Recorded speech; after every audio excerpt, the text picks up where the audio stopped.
Hello दोस्तों, Poynting classes YouTube channel में आप सभी लोगों का स्वागत है। आज का हमारा टॉपिक है बीएड सेकेंड ईयर का पेपर थर्ड, समावेशी विद्यालय का निर्माण। देखिए, समावेशी विद्यालय का निर्माण या समावेशी विद्यालय का सृजन बात एक ही है। बीएड सेकेंड ईयर के पूरे पाठ्यक्रम में सबसे ज्यादा आसान विषय यही है, क्योंकि पेडागोजी पर आधारित है, वो भी आसान पेडागोजी। तो दोस्तों, एक ही वीडियो में पूरे पेपर को कवर करने की कोशिश करेंगे। तो आज की इस कक्षा को कह सकते हैं पेपर थर्ड का निचोड़। जी नहीं, निचोड़ तो एक मामूली सा शब्द हो गया, इसे कहेंगे पेपर थर्ड का बटर यानी मक्खन। तो सबसे पहले उठाते हैं पहली यूनिट। पहली यूनिट है समावेशी विद्यालय का गठन।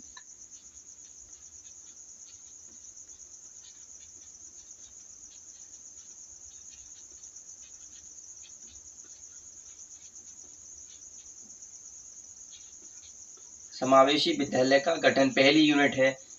सबसे पहले समझ लेते हैं समावेशी किसे कहते हैं।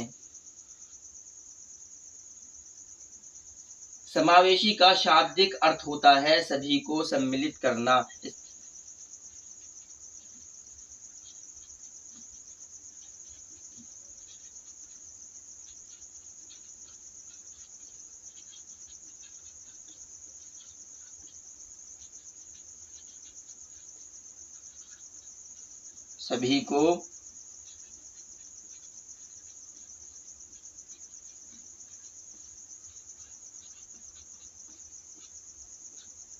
सभी को सम्मिलित करना। तो समावेशी विद्यालय का अर्थ हो जाएगा ऐसा विद्यालय जिसके पास सामान्य एवं विशिष्ट बालकों के ज्ञान आर्जन की यानी ज्ञान को हासिल करने की पर्याप्त सुविधाएं हों। नोट कर लीजिए, ऐसा विद्यालय है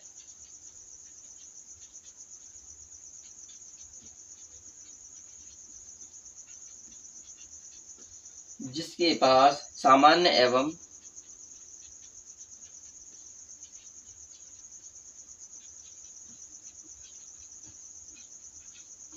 विशिष्ट बालकों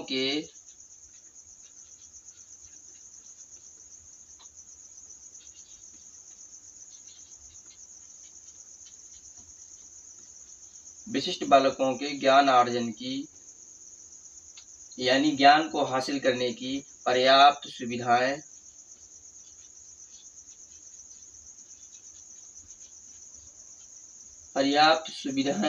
हों तथा इन्हें बिना किसी भेदभाव के शिक्षा प्रदान की जाए।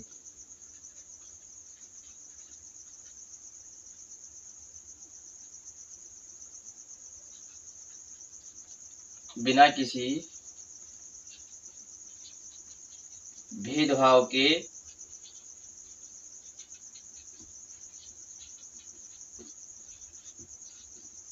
शिक्षा प्रदान की जाए। तो ये हो गया समावेशी विद्यालय। अब समावेशी शिक्षा किसे कहते हैं?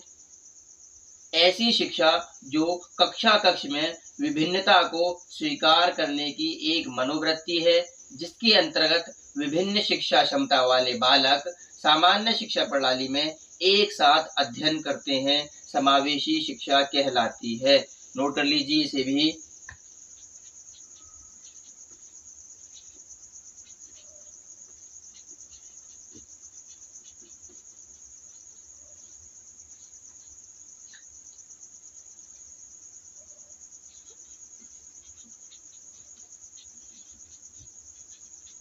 ऐसी शिक्षा जो कक्षा कक्ष में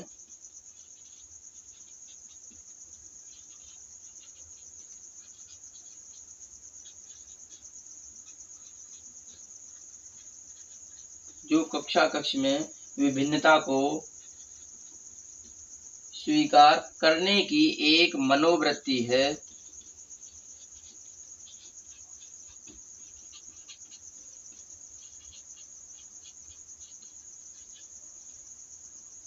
जिसके अंतर्गत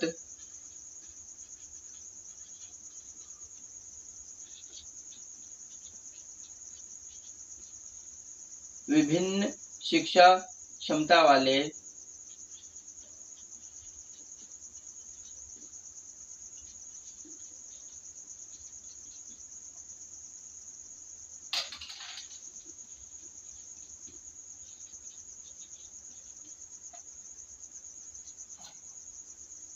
विभिन्न शिक्षा क्षमता वाले बालक सामान्य शिक्षा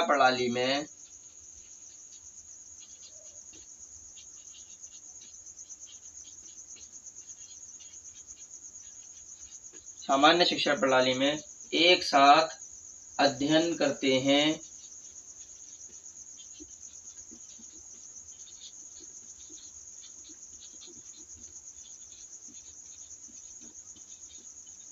समावेशी शिक्षा कहलाती है।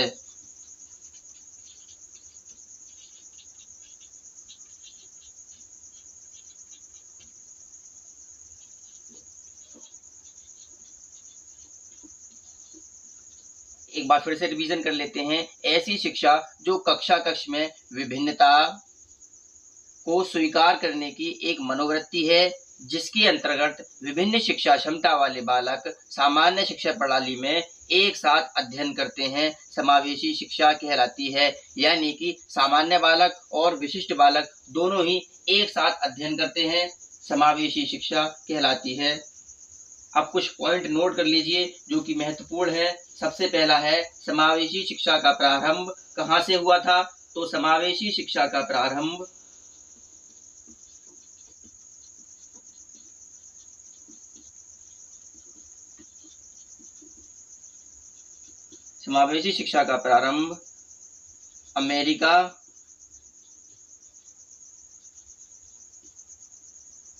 अमेरिका तथा कनाडा से हुआ। ठीक है, सबसे पहले किन देशों में शुरुआत हुई थी इसकी? अमेरिका तथा कनाडा में समावेशी शिक्षा का प्रारंभ सबसे पहले हुआ था। एक और पॉइंट नोट कर लीजिए जो कि महत्वपूर्ण है। समावेशी शिक्षा का संस्थापक या प्रवर्तक किसे माना जाता है? तो समावेशी शिक्षा का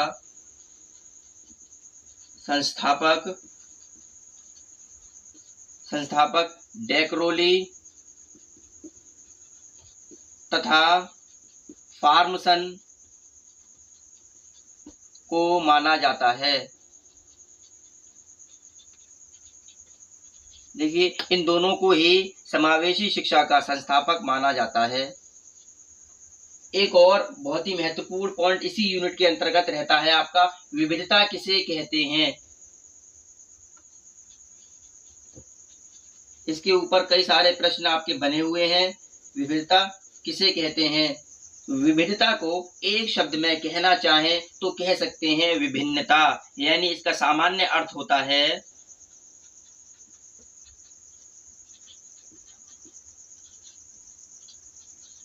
विभिन्नता। अगर एक शब्द में कहना चाहें तो आपका सिर्फ एक वर्ड ही काफी है, यानी विभिन्नता। समझ लीजिए इसे।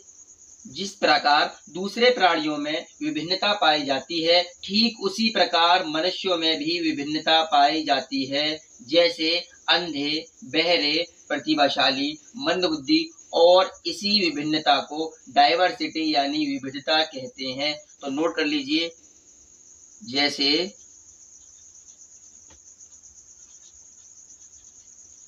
अंधे, बहरे,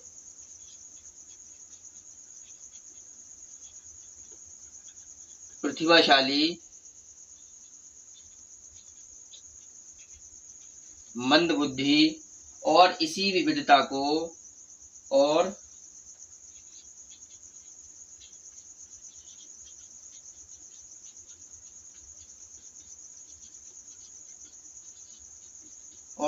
विविधता को डाइवर्सिटी यानी विविधता कहते हैं।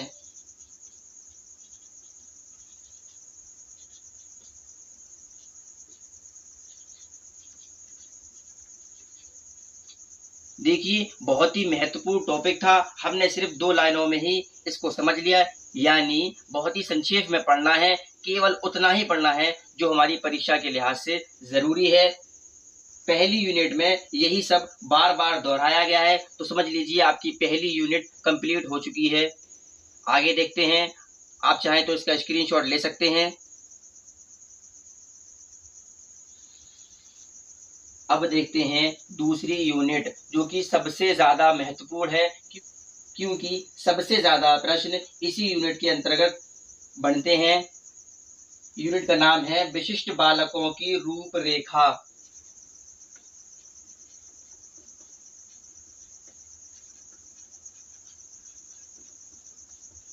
विशिष्ट बालकों की रूपरेखा।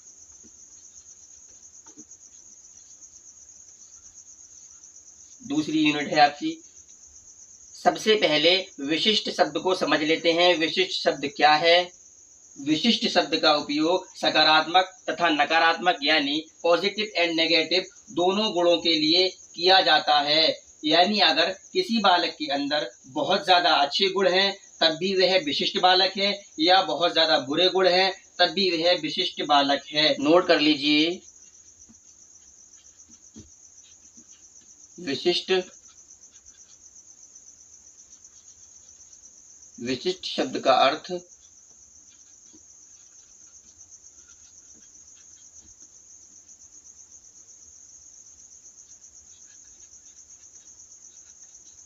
सकारात्मक तथा नकारात्मक यानी पॉजिटिव और नेगेटिव दोनों गुणों के लिए किया जाता है।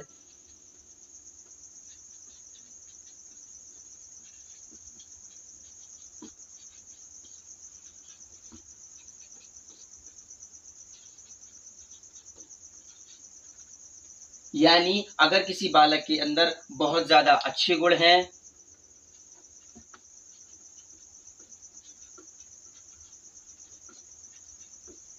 किसी बालक में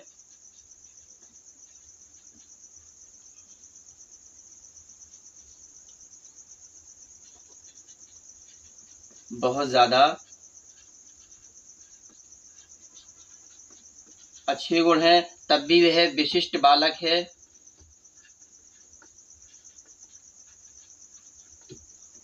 या किसी बालक में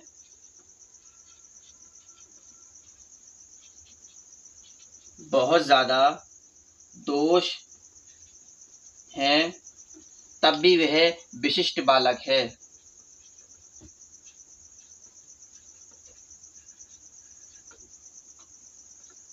तो कह सकते हैं सामान्य बालकों को छोड़कर हर बालक विशिष्ट है।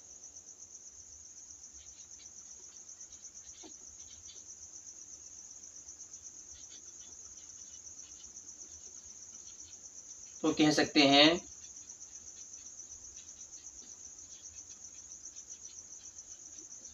सामान्य बालकों को छोड़कर हर बालक विशिष्ट है।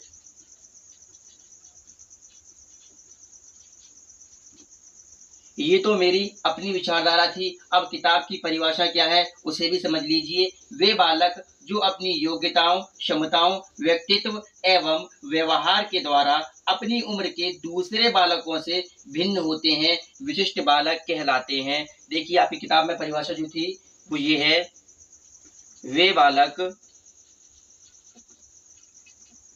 जो अपनी योग्यताओं,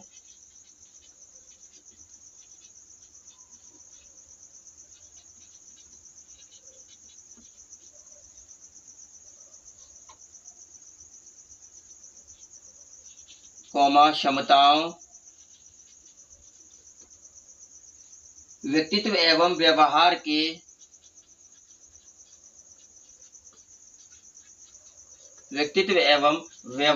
के द्वारा अपनी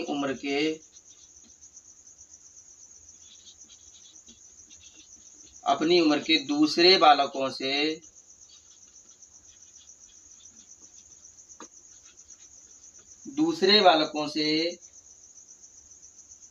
भिन्न होते हैं, विशिष्ट बालक कहलाते हैं।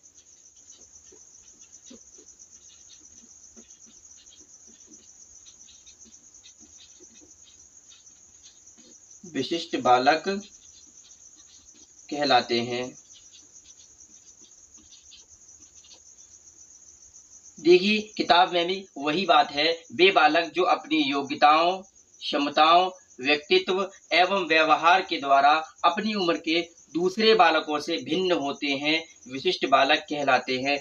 ऊपर अपने आसान शब्दों में थी, अब मैं आपको विशिष्ट बालकों के प्रकारों को एक पैराग्राफ के माध्यम से समझाने की कोशिश करूंगा। अगर आपने इस पैराग्राफ को अच्छे से समझ लिया तो आपका 30% पेपर सॉल्व हो जाएगा। चलिए देखते हैं। देखिए विशिष्ट बालकों को उनके क्षेत्र के आधार पर बांटा गया है और ये क्षेत्र कितने हैं? ये 4 क्षेत्र हैं।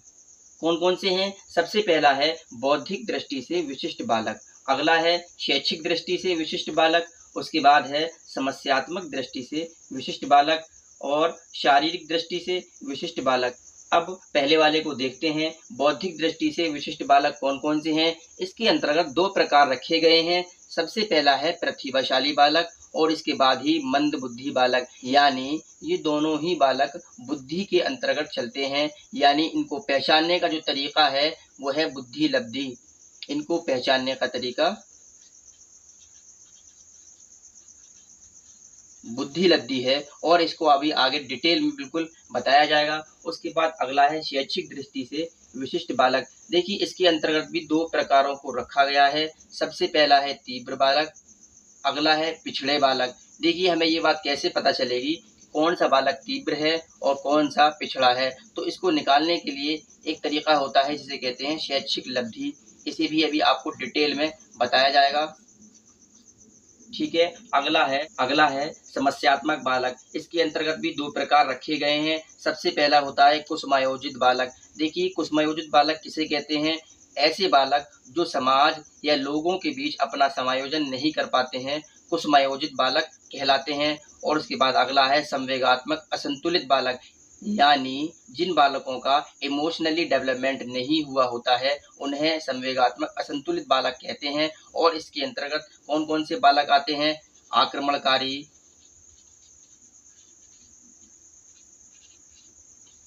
आक्रमणकारी, बाल अपराधी और भी कई सारे आ सकते हैं। अगला है शारीरिक दृष्टि से विशिष्ट बालक। ये तो आप लोग जानते ही हैं।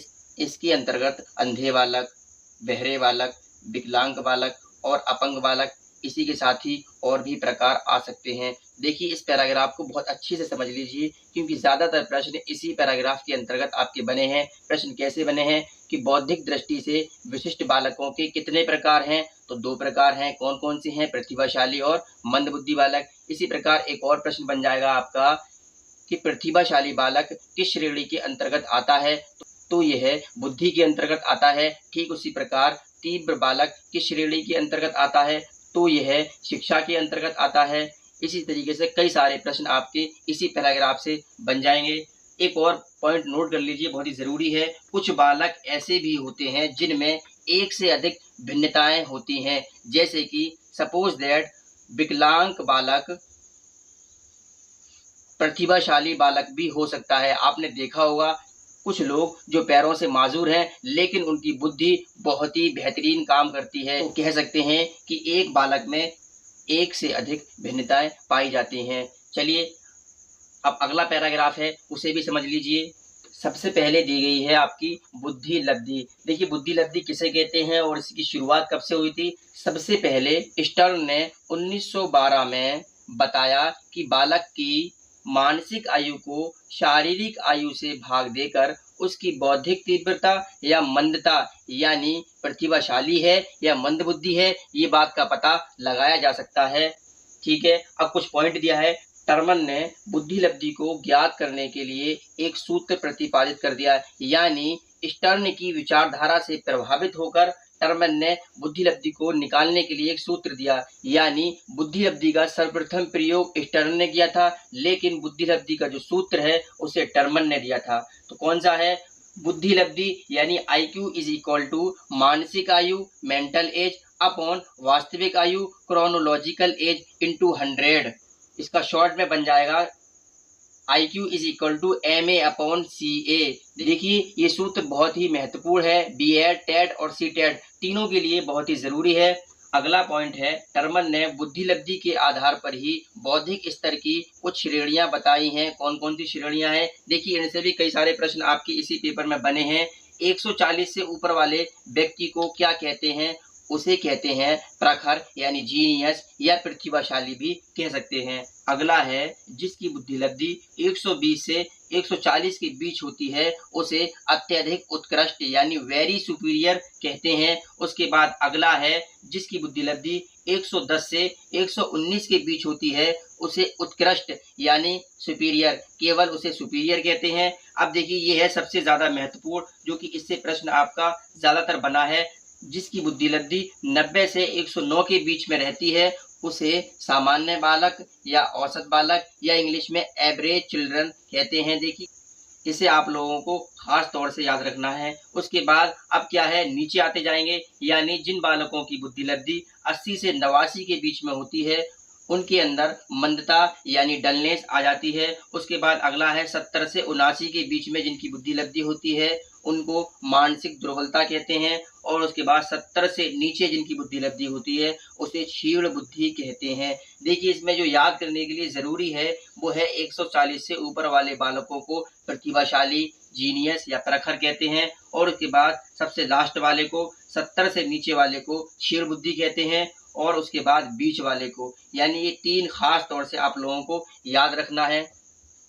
आप चाहें तो इसका स्क्रीनशॉट ले सकते हैं। अब आपकी रह गई शैक्षिक लब्धि, चलिए उसे आगे समझाते हैं। शैक्षिक लब्धि,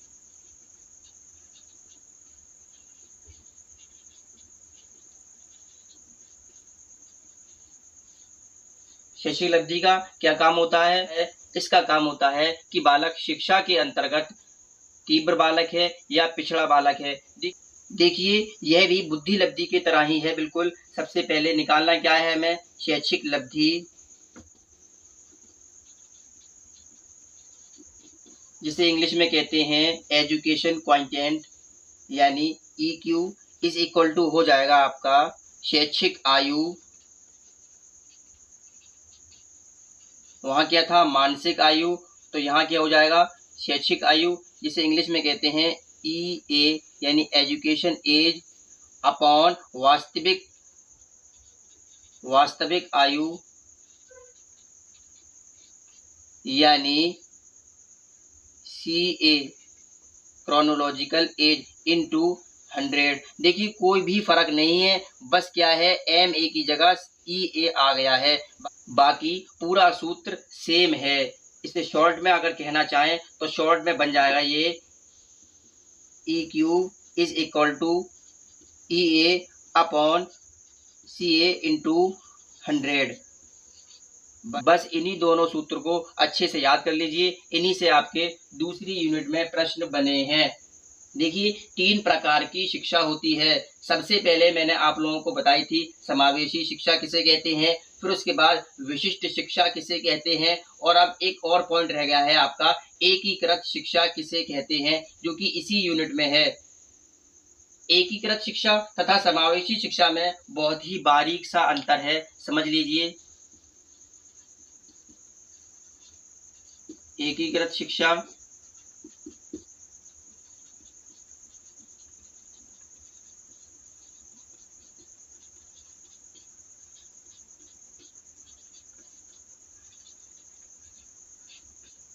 देखिए समावेशी शिक्षा तो आप लोग समझ ही गए हैं, एकीकृत शिक्षा को समझ लीजिए, फिर उसके बाद कुछ पॉइंट नोट करेंगे।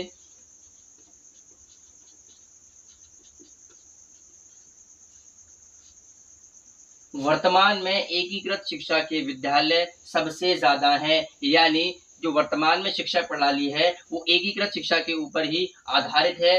अगर इसे सामान्य शब्दों में कहना चाहें तो कह सकते हैं ऐसे विद्यालय यहाँ मैंने और आपने शिक्षा हासिल की है। नोट कर लीजिए,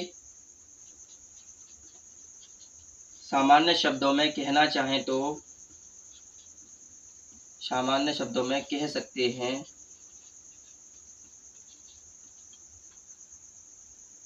यहाँ मैंने और आपने शिक्षा हासिल की है।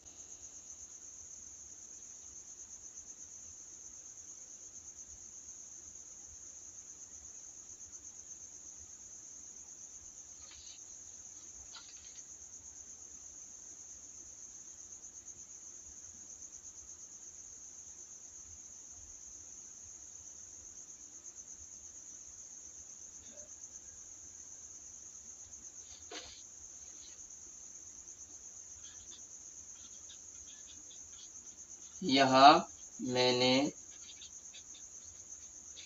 और आपने शिक्षा हासिल की है।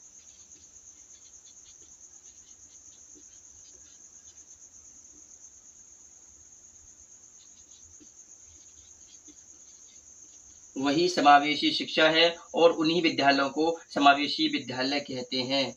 ठीक है, देखिए ये तो मेरी अपनी विचारधारा थी। अब किताब क्या कहती है उसे भी समझ लीजिए। एकीकृत शिक्षा में विशेष आवश्यकता वाले बालकों को सामान्य बालकों के साथ सिर्फ पढ़ने लिखने की अनुमति दी जाती है।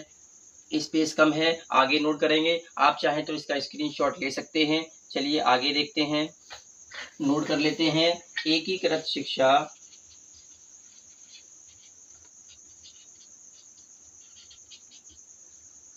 एकीकृत शिक्षा में विशेष आवश्यकता वाले बालकों को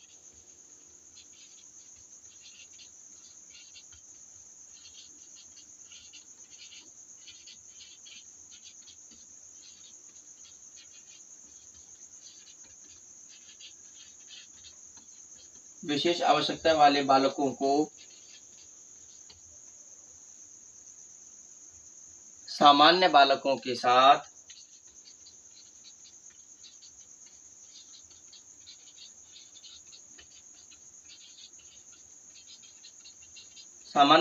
साथ केवल पढ़ने लिखने की अनुमति दी जाती है, जबकि समावेशी शिक्षा में आपस में पढ़ने लिखने की अनुमति के साथ विशेष सुविधाएं भी प्रदान कराई जाती हैं। साथ ही नोट कर लीजिए, फिर समझाएंगे आपको।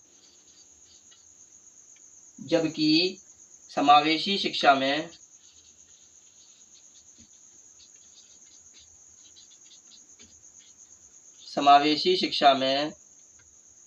आपस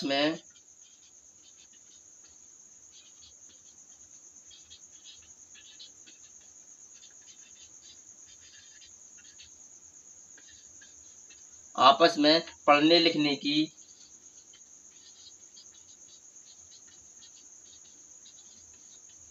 अनुमति के साथ विशेष सुविधाएं भी प्रदान कराई जाती हैं। देखिए पहले एकीकृत शिक्षा को समझ लेते हैं। एकीकृत शिक्षा में विशेष आवश्यकता वाले बालकों को सामान्य बालकों के साथ केवल पढ़ने लिखने की अनुमति दी जाती है। देखिए वही बात है जो मैंने आपको पहले बताई थी। ऐसे विद्यालय जहां मैंने और आपने शिक्षा हासिल की है, विशेष आवश्यकता वाले बालक यानी कौन कौन से होते हैं? मंदबुद्धि, प्रतिभाशाली, उसके बाद अगले कौन से होते हैं? कम देखने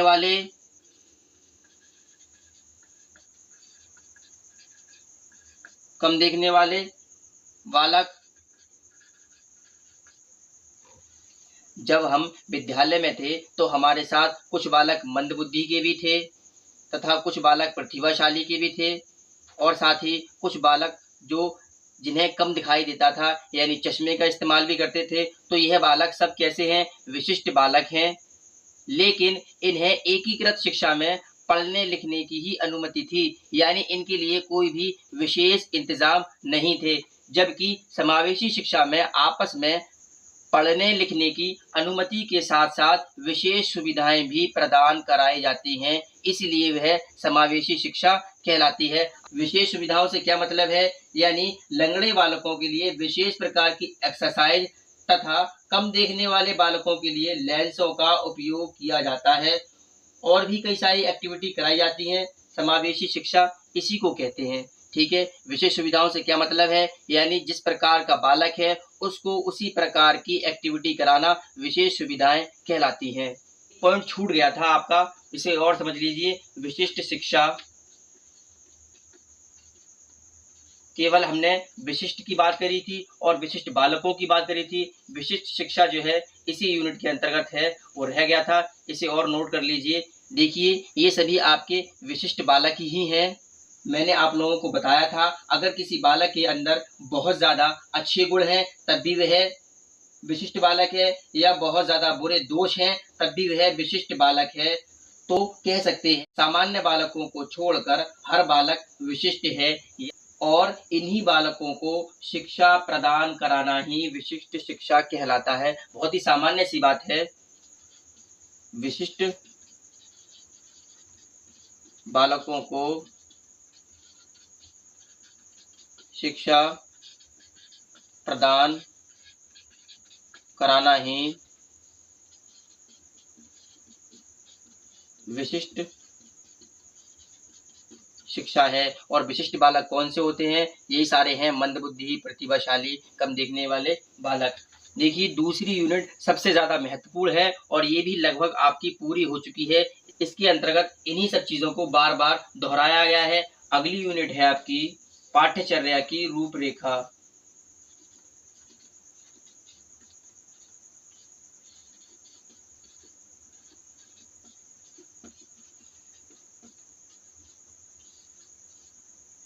इस टॉपिक को आप कई बार पढ़ चुके हैं, पहले पेपर के अंतर्गत भी, उसके अलावा दूसरे पेपर में भी दिया गया है। बहुत ज़्यादा समझाने की ज़रूरत नहीं है, संक्षेप में समझ लेते हैं।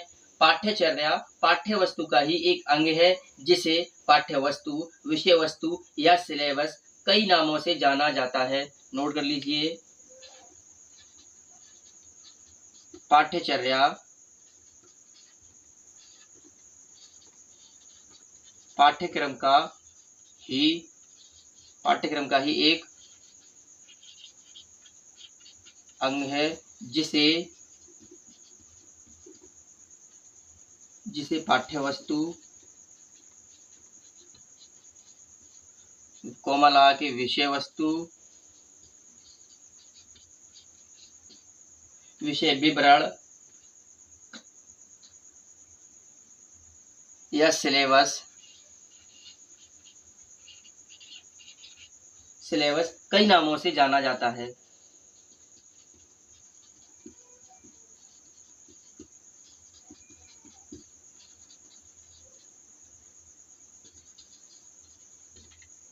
तीसरी यूनिट के अंतर्गत सबसे ज्यादा महत्वपूर्ण आपका टॉपिक है एनसीएफ 2005। इसे बार बार दोहराया गया है। एनसीएफ 2005 यानी नेशनल करिकुलम फ्रेमवर्क, इसकी पूरा नाम होता है नेशनल करिकुलम फ्रेमवर्क। इसके अंतर्गत कुछ पॉइंट नोट कर लीजिए जिनसे प्रश्न बनते हैं। सबसे पहले, एनसीएफ 2005 का निर्माण किसके द्वारा किया गया, तो एनसीएफ 2005 का निर्माण एनसीईआरटी के द्वारा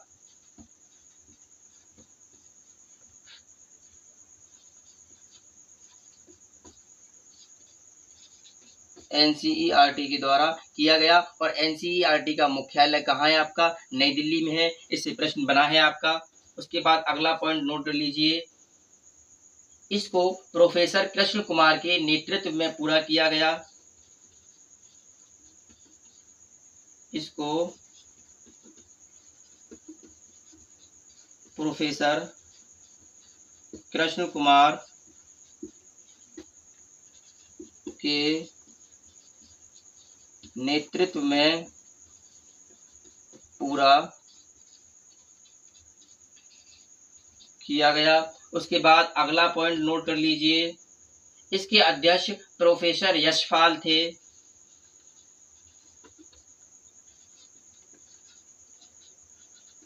इसके अध्यक्ष प्रोफेसर यशपाल थे। देखिए, एनसीईआरटी 2005 बहुत ही बड़ा है, लेकिन इससे जो प्रश्न बनते हैं केवल उन्हीं को समझिए आप।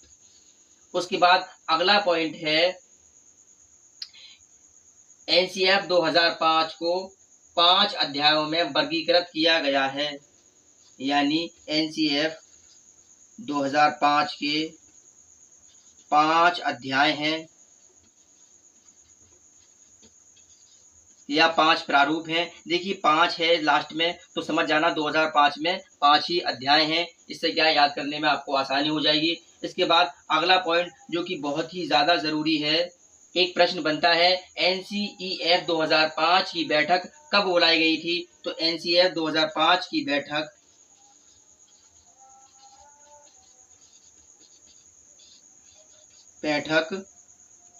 14 जुलाई 2005 को बुलाई गई। देखिए बहुत बार क्वेश्चन रिपीट हुआ है इसके ऊपर। एनसीएफ 2005 की बैठक 14 जुलाई 2004 को बुलाई गई। 2004 को बुलाई गई। एक और प्रश्न बनता है कि एनसीएफ 2005 की बैठक कितने दिन तक चली थी? तो यानी कि 5 दिन। कब तक चली थी? 5 दिन, यानी 19 जुलाई तक, 19 जुलाई 2004 तक चली थी। 14 से लेके 19 जुलाई तक ये बैठक चली थी। इन्हीं सब चीज़ों से आपके प्रश्न बनते हैं। तो अब अगली यूनिट देखते हैं। आप चाहें तो इसका स्क्रीनशॉट ले सकते हैं। अगली यूनिट है आपकी, चौथी यूनिट है, समावेशी शिक्षा में सहायक सेवाएं।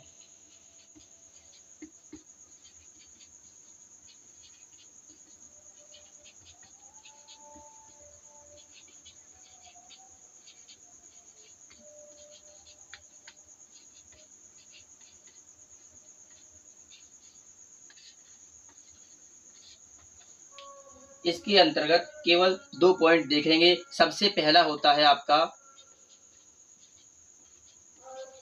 निर्देशन, उसके बाद अगला होता है परामर्श। इस यूनिट में इन दोनों से ही प्रश्न बनते हैं। तो सबसे पहला उठाते हैं निर्देशन।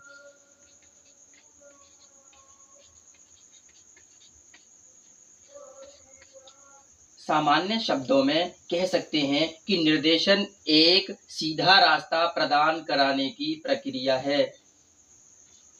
सामान्य शब्दों में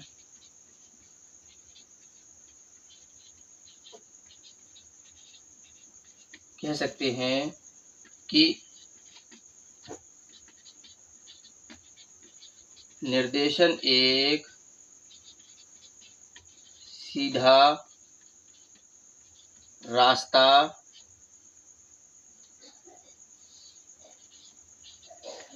प्रदान कराने की एक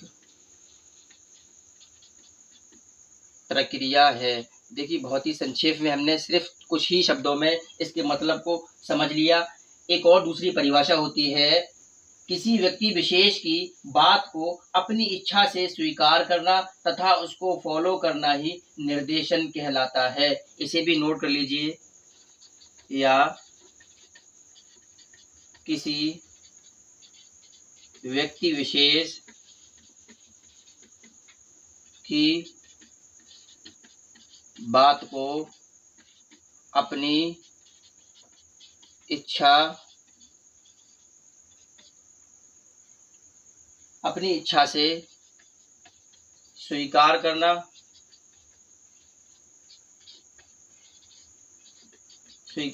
तथा उसे फॉलो करना ही निर्देशन कहलाता है।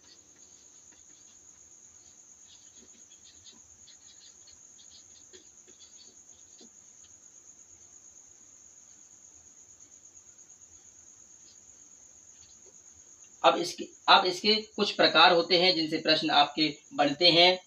इसके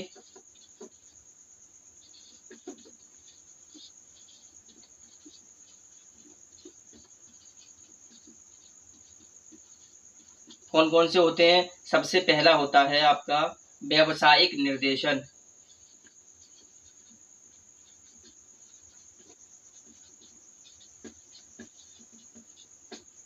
उसके बाद अगला होता है शैक्षिक निर्देशन।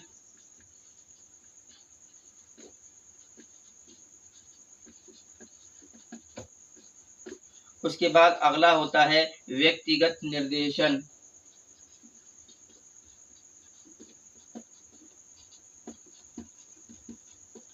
इसे केवल समझ लीजिए, लिखने की जरूरत नहीं है, आसान बात है। व्यावसायिक निर्देशन किसे कहते हैं? व्यवसाय के संबंध में यानी बिजनेस के संबंध में दिया जाने वाला निर्देशन ही व्यावसायिक निर्देशन कहलाता है। पहले को नोट कर लीजिए केवल, फिर इसी से सारी परिभाषाएं आपकी बन जाएंगी। के संबंध में दिया जाने वाला निर्देशन व्यावसायिक निर्देशन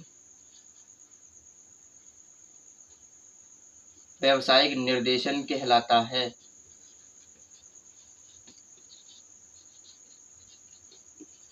ठीक है, अब इसी से सारी परिभाषाएं बन जाएंगी आपकी। शैक्षिक निर्देशन किसे कहते हैं? शिक्षा के संबंध में दिया जाने वाला निर्देशन शैक्षिक निर्देशन कहलाता है। अगला है आपका व्यक्तिगत निर्देशन किसे कहते हैं? किसी को पर्सनल यानी व्यक्तिगत तौर पर दिया जाने वाला निर्देशन व्यक्तिगत निर्देशन कहलाता है। तो आप प्रतिभाशाली बुद्धि के हैं, हर चीज नोट करने की जरूरत नहीं है, इसे आप लोग समझ सकते हैं। अब एक और पॉइंट रह गया, परामर्श।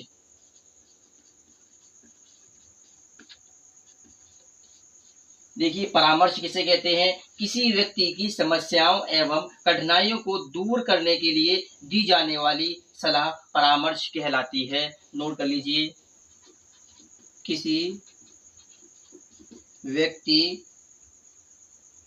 व्यक्ति की समस्याओं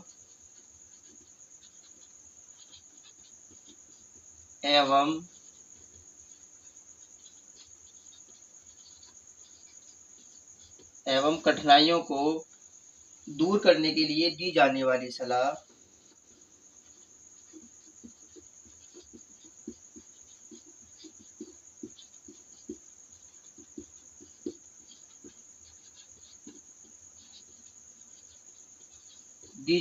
सलाह परामर्श कहलाती है।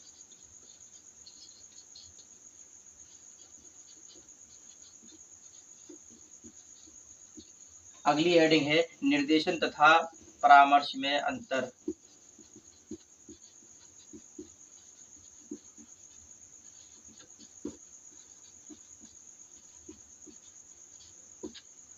बस एक दो पॉइंट ही नोट करेंगे इसके अंतर्गत। निर्देशन तथा परामर्श में बहुत ही बारीक सा अंतर है। निर्देशन एक मुखी प्रक्रिया है, क्योंकि इसमें केवल सामने वाले की बातों को सुनकर उसे फॉलो करना होता है। नोट कर लीजिए, निर्देशन एक मुखी प्रक्रिया है, क्योंकि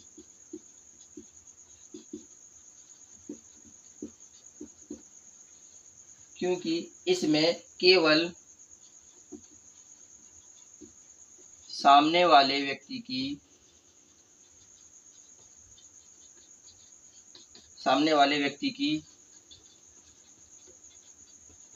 बातों को सुनकर उसे फॉलो करना होता है।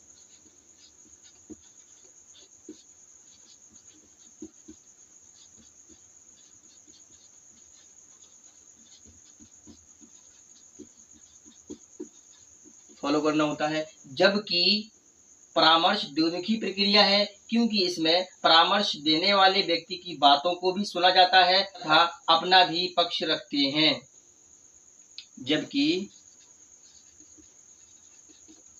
जबकि परामर्श द्विमुखी प्रक्रिया है, क्योंकि इसमें परामर्श देने वाले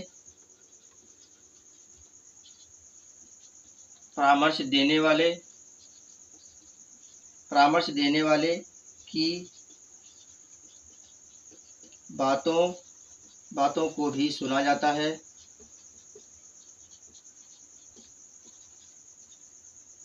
तथा अपना पक्ष भी रखते हैं। यानी परामर्श के अंतर्गत सामने वाले की बातों को सुनते भी हैं और कुछ अपनी बातें भी, यानी कुछ अपनी समस्याएं भी उसे बताते हैं। जबकि निर्देशन में ऐसा नहीं होता है, क्योंकि निर्देशन में पूरे तौर पर सामने वाले की बातों को ही सुना जाता है तथा उसे ही फॉलो किया जाता है। आगे देखते हैं, आप चाहे तो इसका स्क्रीनशॉट ले सकते हैं, पॉइंट नोट कर लीजिए। परामर्श निर्देशन का ही एक अंग है। परामर्श जो है वो निर्देशन का ही एक अंग है। तो सबसे ज्यादा महत्वपूर्ण किसे माना जाएगा, यानी निर्देशन को, क्योंकि निर्देशन का अंग ही परामर्श है। तो सबसे ज्यादा महत्वपूर्ण कौन हो गया, निर्देशन। एग्जाम्पल के तौर पर आपका कोई प्रश्न बना, शिक्षक का क्या कार्य है, तो आपके ऑप्शन दिए हुए हैं इस तरीके से। सबसे पहला दिया है परामर्श, अगला दिया है आपका निर्देशन, उसके बाद अगला दिया है प्रबंधन, उसके बाद अगला दिया है शिक्षण कार्य,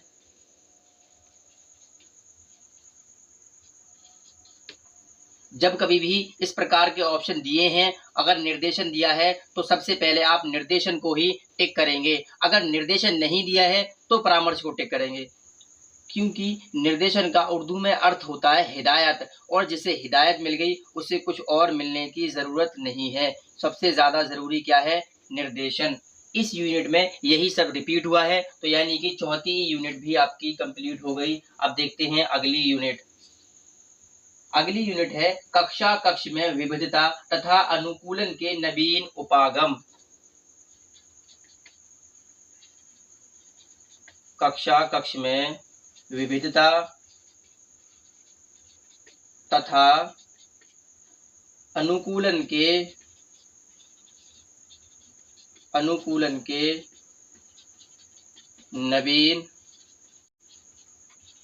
उपागम, ये है आपकी अगली यूनिट। देखिए, सबसे पहले समझते हैं विविधता किसे कहते हैं। विविधता मैंने आप लोगों को समझा ही दिया है, यानी कक्षा कक्ष में विभिन्नता।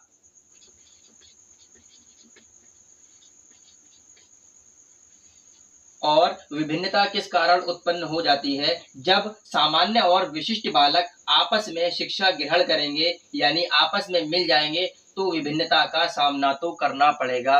लिख लीजिए, जब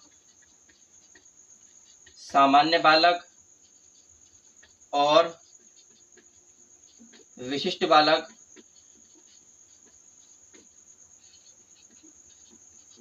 आपस में मिलकर शिक्षा ग्रहण करेंगे, तो विभिन्नता का सामना तो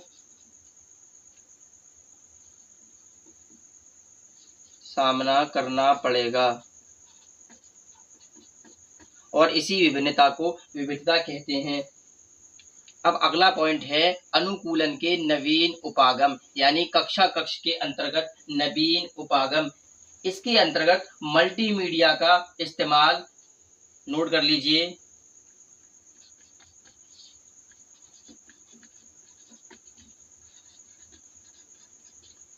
इसके अंतर्गत मल्टीमीडिया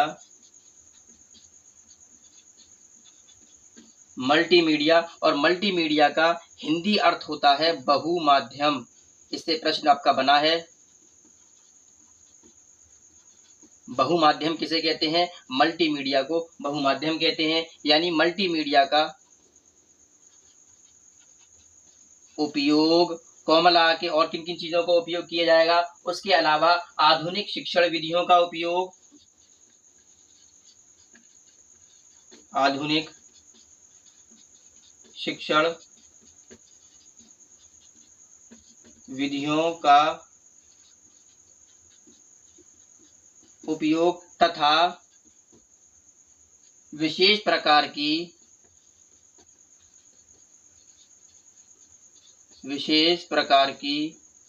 शिक्षण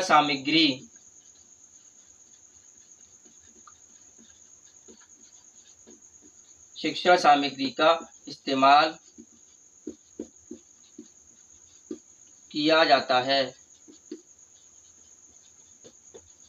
मल्टीमीडिया आप लोग समझते हैं विभिन्न प्रकार की इलेक्ट्रिक मशीनों का उपयोग। अब समझ लेते हैं शिक्षण विधियां किसे कहते हैं। तो पॉइंट नोट कर लीजिए। शिक्षा देते वक्त उपयोग की जाने वाली विधियां शिक्षण विधियां कहलाती हैं। बहुत ही आसान भाषा में, शिक्षा देते वक्त उपयोग की जाने वाली विधियां शिक्षण विधियां कहलाती हैं।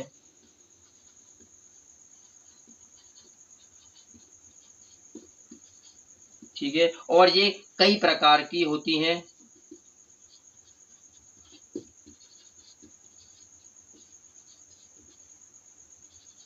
जैसे कि आगमन विधि,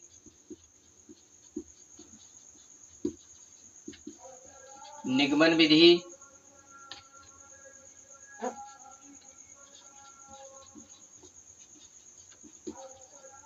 इसके अलावा और भी कई सारी होती हैं। आगमन विधि को किसने दिया था? अरस्तु ने दिया था। साथ ही निगमन विधि को भी अरस्तु ने ही दिया था। आगमन विधि में विशिष्ट से सामान्य की ओर जाते हैं, जबकि निगमन विधि में सामान्य से विशिष्ट की ओर जाते हैं। अब अगला पॉइंट क्या है आपका? शिक्षण सामग्री किसे कहते हैं? तो इसे भी पॉइंट नोट कर लीजिए। बहुत ही साधारण शब्दों में कहना चाहें तो कह सकते हैं, शिक्षा देते वक्त बाहरी चीजों का इस्तेमाल ही शिक्षण विधियां कहलाता है।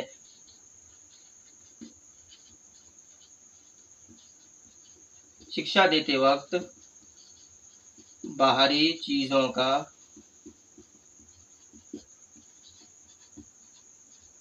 इस्तेमाल ही शिक्षण विधियां कहलाता है। और ये 3 प्रकार की होती हैं।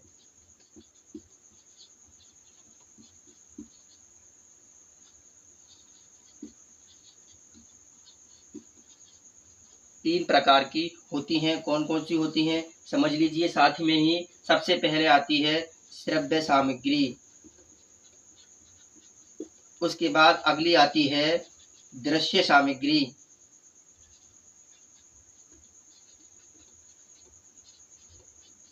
उसके बाद अगली आती है आपकी श्रव्य दृश्य सामग्री।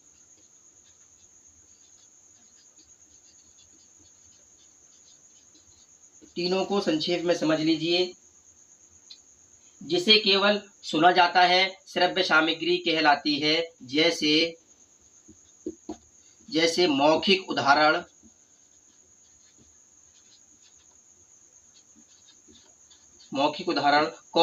रेडियो। इसे क्या है? केवल हम सुनते हैं, इसलिए श्रव्य सामग्री कहते हैं। अगली होती है दृश्य सामग्री, जिसे केवल देखा जाता है, दृश्य सामग्री कहलाती है। जैसे कि आपकी श्यामपट्ट, मानचित्र,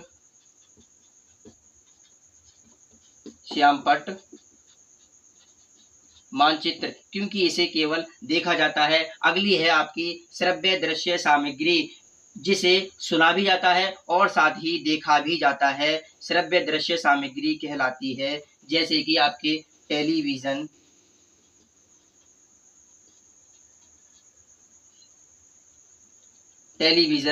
कोमला के चलचित्र, नाटक,